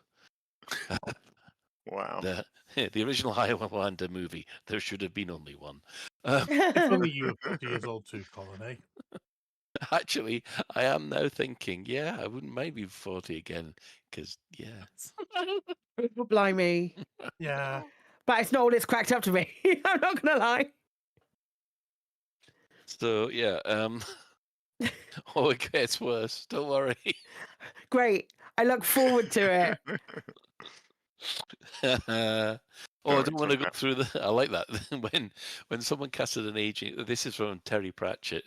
When someone casts an aging spell on the young Mr. Stibbins, and he comes back to his usual age, he goes, "God, I don't want to go through that again."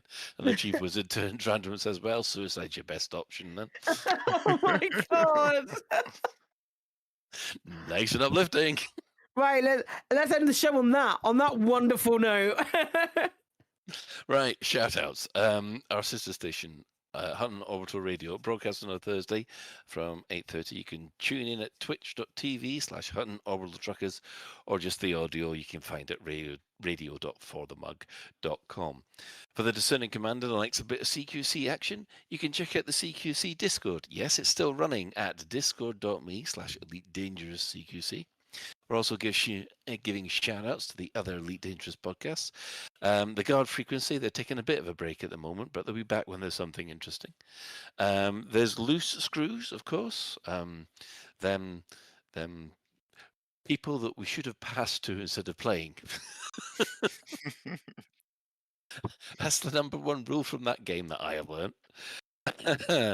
But yes, they were overjoyed when you listened to them to find out that we'd actually got £1,000 and £1,000.69. So they found it just as immaturely funny as we did.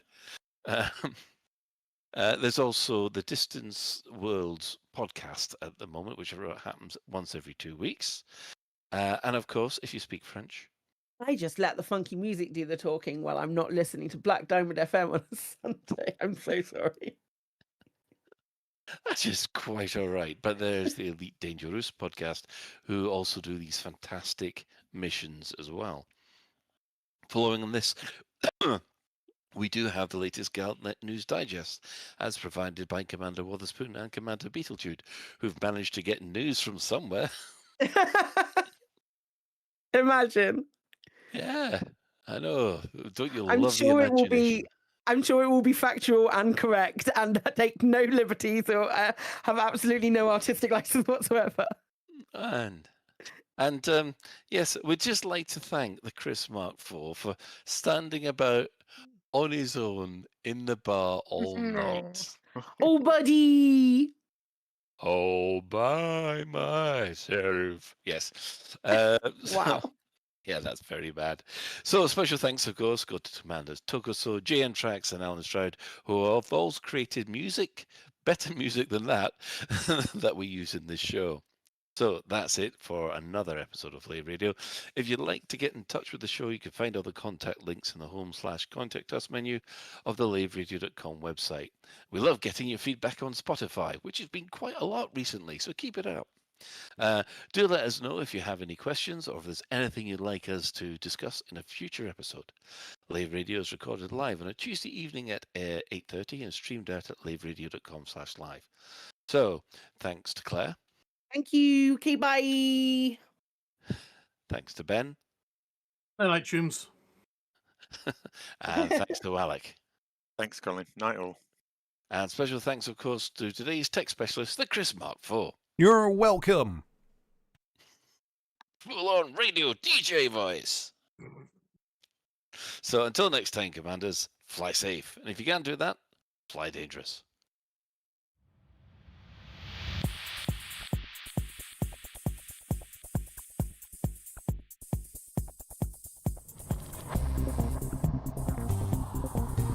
Is your life like this? Sounds like someone having an orange inserted into it.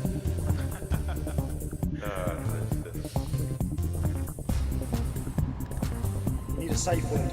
Space can be loaded.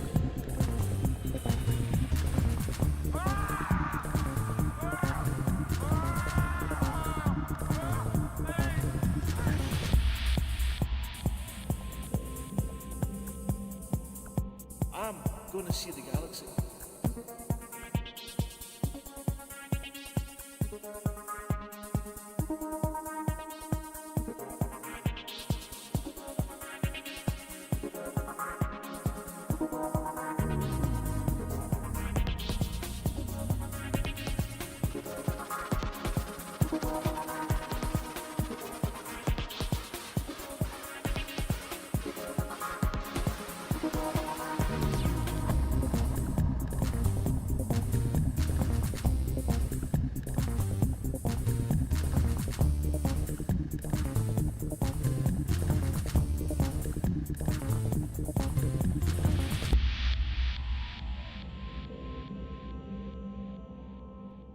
Ah, damn it.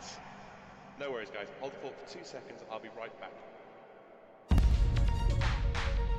Galnet News Update, 10th of March, 3312.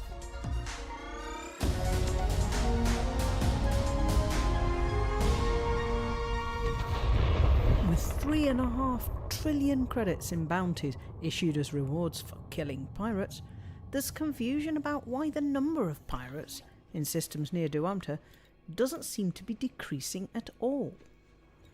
The Core Dynamics initiative is mainly to give early adopters the ability to try out the manufacturer's newest fighter, but is also supposed to be eliminating the pirate threat in neighbouring systems.